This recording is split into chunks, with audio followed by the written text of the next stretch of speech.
Dorothy and the Wizard of Oz, R2-D2 from Star Wars, Forrest Gump, Samwise from Lord of the Rings, Luna Lovegood from Harry Potter.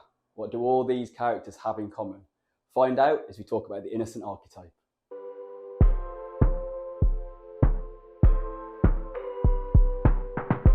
Of course, all those characters exhibit many of the traits associated with Carl Jung's Innocent Archetype. In this video, we'll be finding out how to understand the Innocent Archetype and how the Innocent Archetype might be showing up in our lives. I'm Jay, and over the past 4 years, I've been on my own healing journey using therapy, meditation, journaling, healing retreats, and plant medicine journeys. Next month in September, I'll be starting a course based on the ideas of Carl Jung, and it's a coaching course where I'll be turning that raw material I've collected over the past 4 years into something hopefully helpful where I can help others on their healing journeys. Today we have 5 things you need to know about the Innocent Archetype, and stick around for number 5, because if you want to take control of your life and help your healing journey, that one could really help.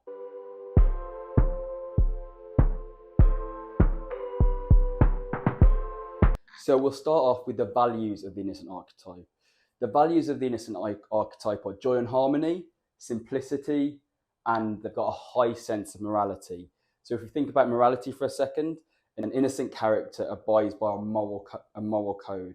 It may not be the same moral code as you or I, but the innocent child archetype always wants to do the right thing and expects the same from others. And they do not handle it well if they witness someone not meeting up to their moral standards. So for this, we can think about Forrest Gump when he catches Jenny's boyfriend beating her up and he then goes to town on him. Forrest Gump is clearly showing that he's got a really strong moral code, and anyone who messes with it gets it.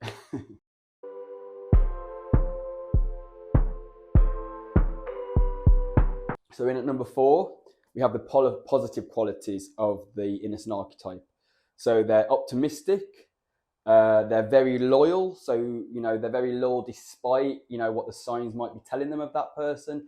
We can think about Cinderella with her ugly stepsisters. She's always, saying good things about them, despite the fact that they're not very nice people. Positive qualities also include inspiration. So they can inspire the main character often.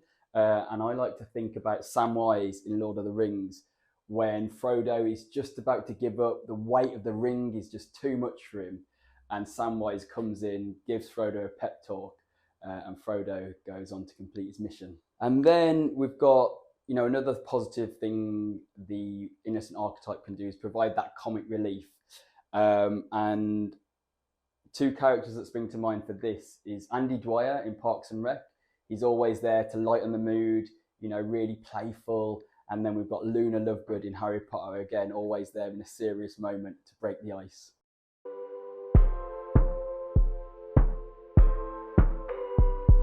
So in at number 3, we have the negative qualities of the Innocent Archetype. So they can be naive, the Innocent Archetype. They're easily disappointed.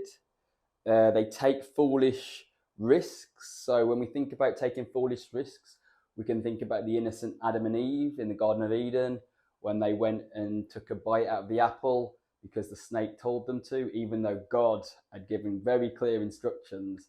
They still took a foolish risk, and you could say it backfired on them. It backfired on all of us, really, didn't it? I love Christian wisdom.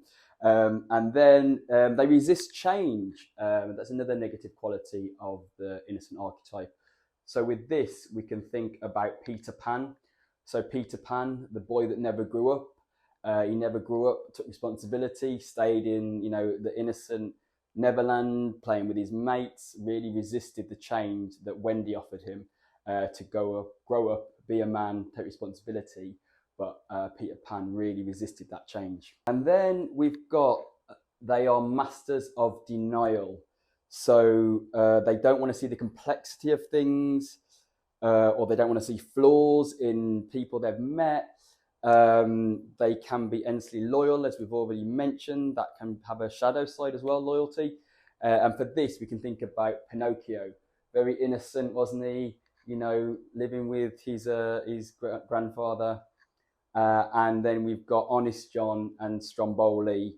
You know, he sees the best in both of them, but they've both got sinister motives for poor Pinocchio, but he trusts them and denies, you know, what he actually sees.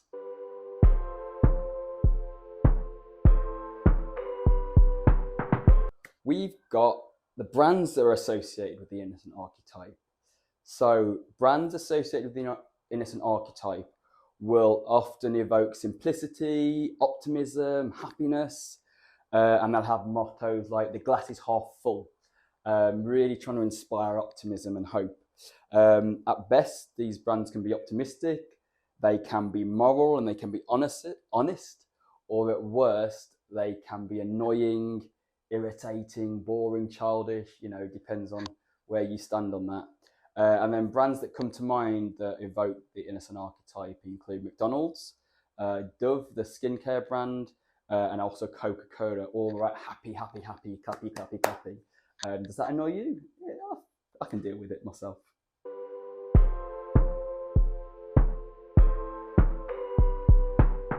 I promised you that we'd go into how understanding the Innocent Archetype can help you heal, help me heal, and help us have more control in our life.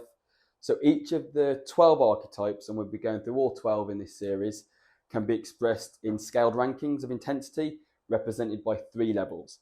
Level 1 is less mature, whereas level 3 is the furthest developed, where you've moved into that archetype and really integrated it. So I want to ask you to test yourself on where you fit on this ranking. So level 1, the Innocent Archetype is expressed through the belief that they deserve complete happiness. The world is all sunshine and rainbows and nothing bad can ever happen. So very naive level 1 is.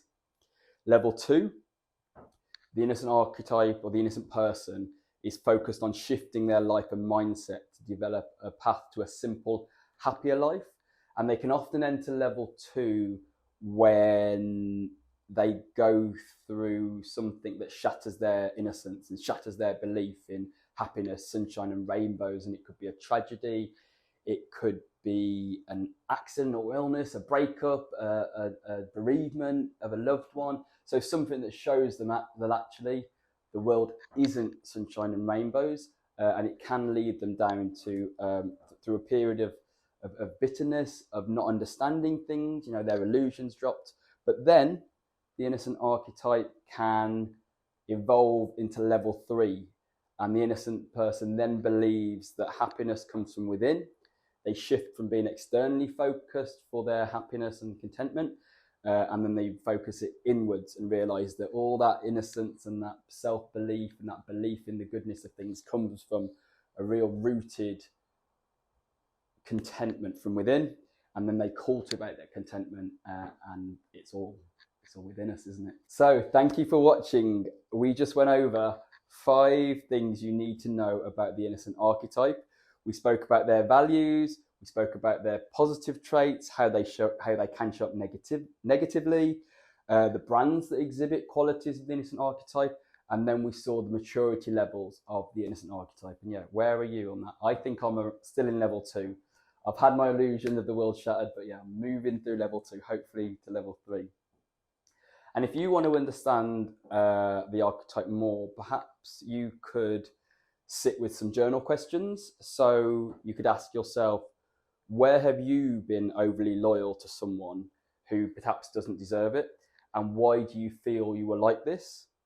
Or another thing you could ask yourself and write about is, think of a time when you've inspired someone, when you've seen the goodness in them, you've had real certain belief that they can do the thing that they think they can't do, and you've really inspired them and lifted them up.